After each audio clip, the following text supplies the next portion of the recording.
Welcome back to Christy TV. Make sure you don't mind my camera, make una manage am. As e dey hot, exclusive news trending, especially on Sarah reporters, that our Nigerian soldiers usually abandon. This exclusive exposition that Nigerian soldiers usually abandon their motorcycles, fleeing whenever they see terrorists attack Kwara community. This is coming from the Emir of Kwara State. From the Emir that immediately the Nigerian army spotted this particular terrorist attacking the community. Heavy run, python run. The type of run that these people used to take whenever they spot, instead of them to go against these terrorists, combat them, chase them away for the community. They are not running away like as if when you see snake, a snake is running, you're equally running for your life. That is the case of Nigerian militaries in Kwara State versus bandits in Kwara. You will see bandits attacking the people of Kwara State. You will not retaliate. They will not retaliate. They will not stop these people. You have God. What is obstructing you from shooting at those bandits? So make we go in detail of this particular news because I see the what when I saw if you see the way Nigerians are laughing, if you see the way Nigerians are reacting because of this news, you need to understand that more. You got to save yourself. You need to understand that the only best solution in this Nigerian problem is self-defense. Everybody should learn how to do. Everybody should learn how to shoot a gun. And they should license every family in Nigeria should at least have license to have two guns. You get it? Use it to defend yourself. Because if you think that these people are going to safeguard your property and your lives, you are joking. Indeed, all of us are joking. You get me? So according to this news, they said the monarch expressed deep frustration over the inability of the Nigerian military to confront terrorists who have repeatedly invaded his domain.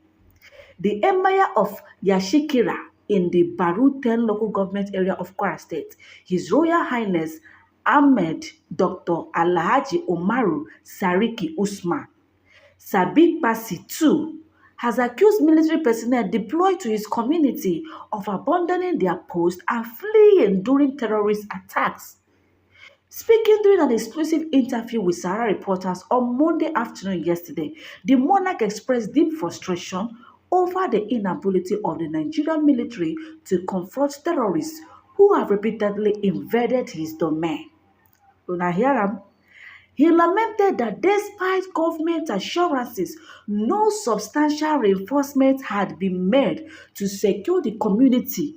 Instead, he said, the burden of protection now rests on poorly equipped local vigilantes. You see?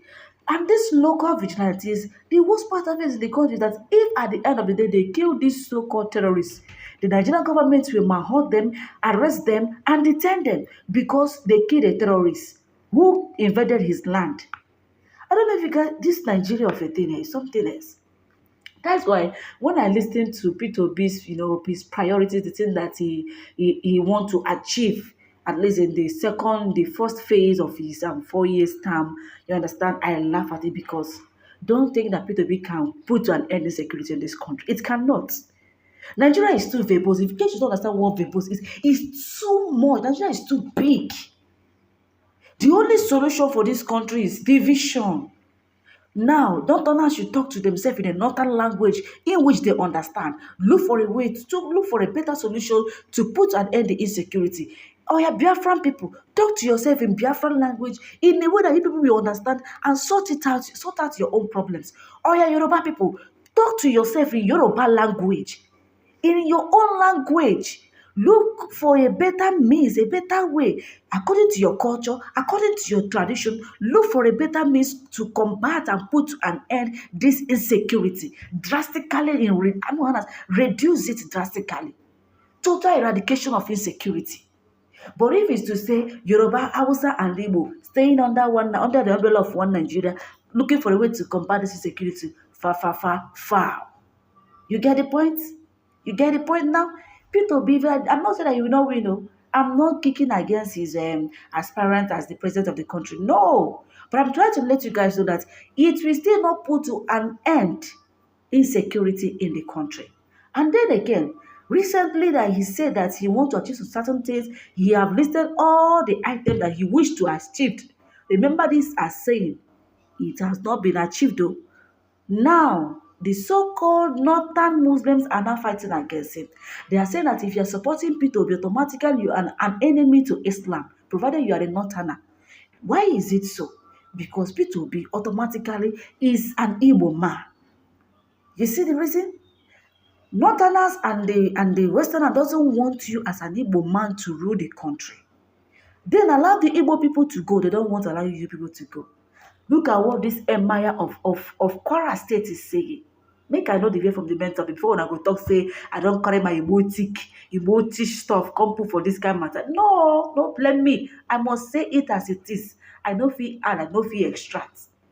Because who they bite, you go know as they bite, what they bite you, how you take they pay you. Now you wey get wound know the type of wound, the pain wey they pass you for that particular wound. You get them now. So according to this particular news, they say that we are yet to see the deployment of more security forces as promised by the government. They have visited the areas and they have gone back to their own camps.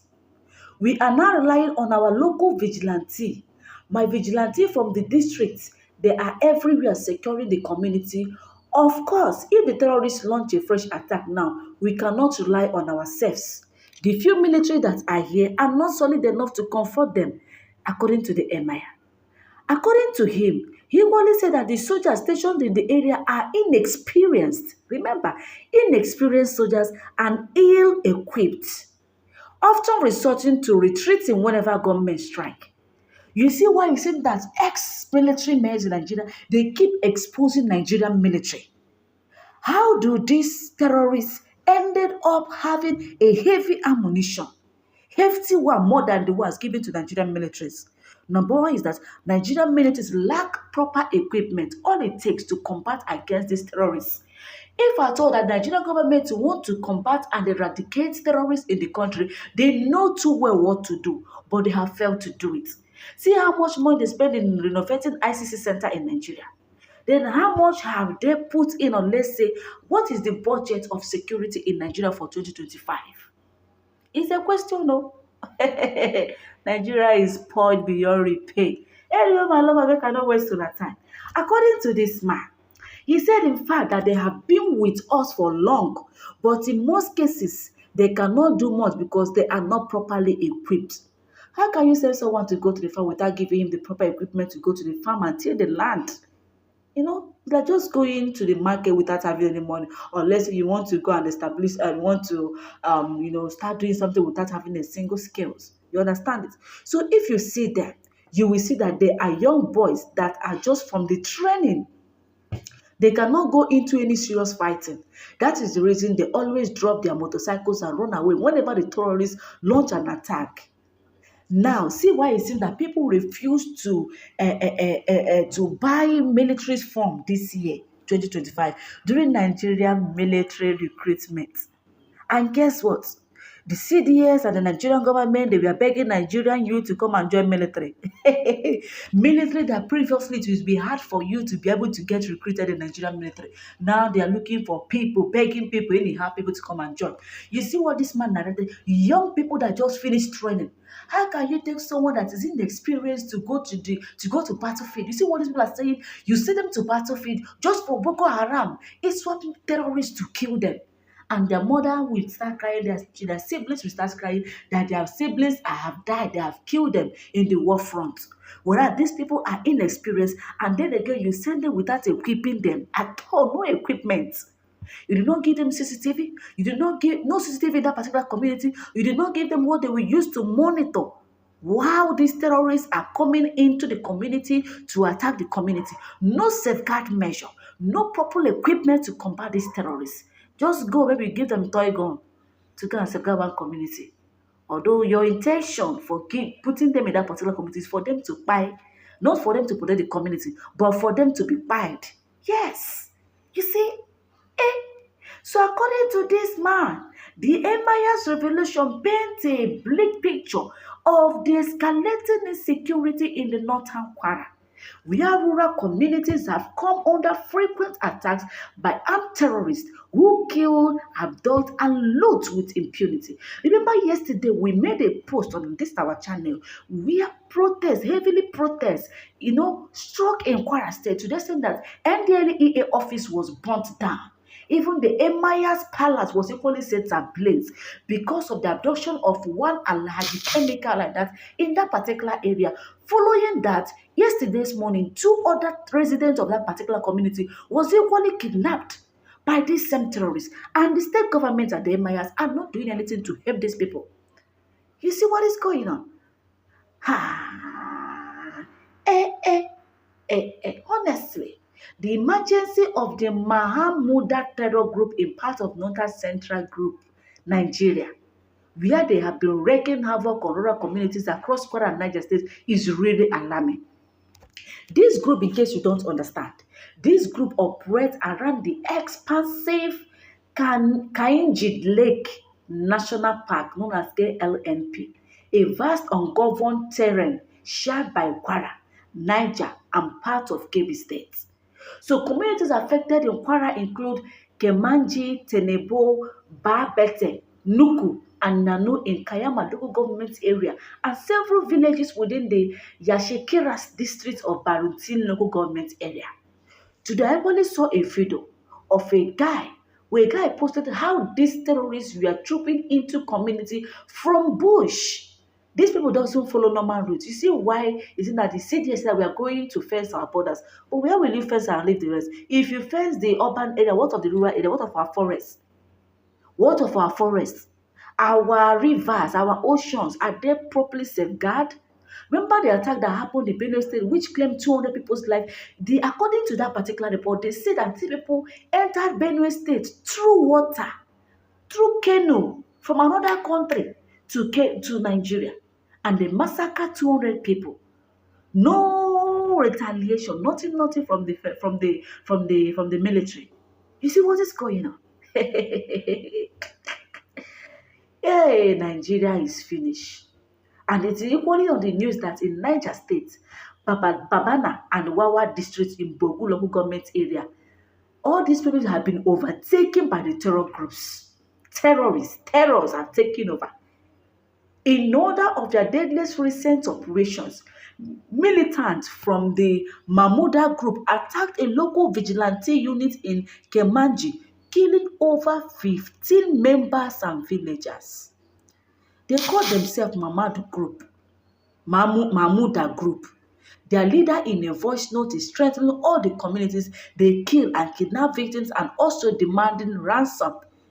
Another source also said that the growing insecurity across Nigeria, especially the occupation of ungoverned spaces by armed groups, poses grave threats to national security and rural livelihoods.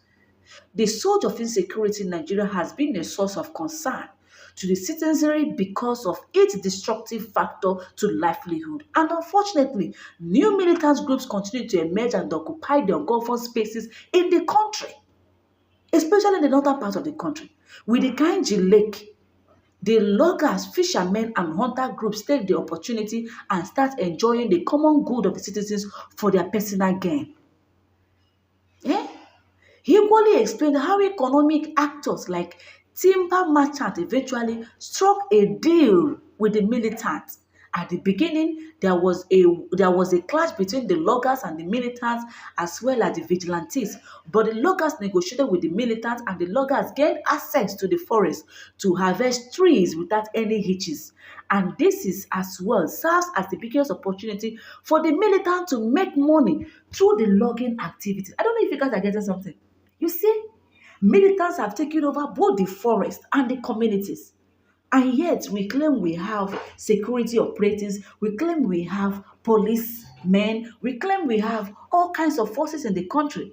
And we claim we have France military base in Nigeria. Even US are also boasting that we have their military base in Nigeria. What are they doing? What are their work? What are their contribution to the security of the country? How are they in any way helping the Nigerian military forces to ensure that security is being normalized in the country? It is a question, because it has come to the opportunity, it has come to the notice that all these France military bases in Nigeria are equally aiding these terrorists to, vandalize and terrorize different communities in the country. They are looking for a way to diverse our children, my people. How can this country be a better country? May God help Nigeria. If it can take P2P to restore security to Nigeria, honestly, God, may you perfect it. Because Nigerians, we have suffered a lot. Many people have died. Thousands of people have died in less than 2 years. So enough is enough. Enough is enough. Abeg o, if you know say you no get better match, better cutlass for your house, better go buy am. Buy the cutlass, make sure you sharpen that cutlass and get ready in case, get ready to defend yourself, to protect yourself and your family from any terrorist attack. For some, these people, sometimes they will come into a community, they will start using their machete, their daggers to start killing people. And when the villagers, notice that there is something going on, they will flee, they will all run away. The only reason why these people keep attacking Nigerians is because we are not properly equipped and we are not well prepared and we are not properly informed. Because if it happens as a country that have constant electricity lights where there are CCTVs, cameras almost everywhere to monitor the activities happening both in the bushes, in forests, and also in town areas, especially in lonely places, we will be able to safeguard our borders. At least we will know when these people are trying to invade or come into our country, and we know how to protect ourselves and know how to combat them. Look at Burkina Faso. They are busy dealing with terrorists, dealing with them, giving it to them woto woto. No relenting, no surrendering. That should be the case in Nigeria.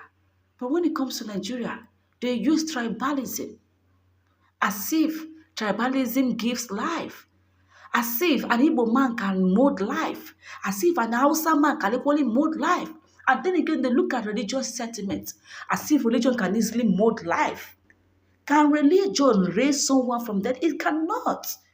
As a matter of fact, religion is just a matter of you and your God. It's a way in which you draw yourself closer to your God. It's a way in which you beseech your God. Let us just keep... Religion is not our thing, no. Now, Westerners carry religion come Africa. We have our own culture and tradition. Instead of this religion, we bring problem among us. It is better we drop this religion and adapt to our culture and tradition. For peace sake. For peace sake, oh. This religion of a thing, not be our grandparents, our forefathers, not be wetin that they do. Shoo, now this Westerners, now them bring this problem give us. We feel return that religion back to them and go back to our roots, go back to our culture, our tradition. If you dey worship tree, go dey worship that tree. If you say you dey do sacrifice, they carry kola nut, they do your sacrifice, carry them, they do your sacrifice, they go to your God, they call your God, use your mouth, proclaim, c'est fini. If you say na song where you want the word, they worship that song. But when you have to do with this religion of 18 and beg, instead of it to bring problem within us, but that's make we kick that particular religion outside, kick them away. Go back to our tradition and cultures. See the way people are dying. We are looking for a way to safeguard people's life, to stop these unexpected killings in our country. You see how Nigerians are traveling out of Nigeria because of insecurity. Everybody want to japa. People they japa. Everybody is running away from Nigeria. No investors want to come into Nigeria because of insecurity. How do you expect things to work properly? How do you expect an investor to come to a country where killings has been the order of the day? People can kill as country and the government cannot hold anyone accountable. The government might even choose to go to innocent ones who committed no crime to blame them for the atrocity that was committed by another person. A country where they prefer cows to human lives. How can you attract investors in such country? A borrower country. A country that owes almost 148 trillion naira just to one club, just to World Bank. I'm not talking about International Monetary Fund. I'm not talking about promissory club. I'm not talking about other means of external sources of money, of how you can borrow money externally. I'm talking about only one source, World Bank. Nigeria is owing 148 trillion naira. Is it, then if you ask them to account, come and give account of what you use this money for, they cannot prove anything. No proof. Not even industry, not even company that they are constructing, not even roads. Look at Delta, people are crying. Many people are crying. Niger State are crying because of excessive flood. The dam is not even properly cleared. People are dying as a result of natural disasters. And these people keep borrowing money. The money they are borrowing, what are they doing? What are they doing? What are they using it for? It's a question. What are they doing? What are they doing with those money which they have borrowed? It's not all about borrowing money, but ensuring that the money you borrowed is being put in the rightful stuffs. Prioritize it so that you won't regret borrowing it tomorrow. So that when you are repaying it, you won't have grudge repaying the money you borrowed. And it's when you look at the investment or look at what you have done with the money you borrowed, you will feel at ease within yourself. You will be happy. You see? Anyway, my lovers, what you like to talk. I remember my humble self, Christiana Chidima, CC, popularly known as Christy TV. Thank you for watching, and don't forget to drop your opinion in the comment section. If this is your first time coming across my YouTube channel, please don't forget to subscribe. Turn on the bell button so you always get notified whenever we post our latest content. Christy TV got to cover. Don't mind my camera. I love you guys. Bisous, bisous.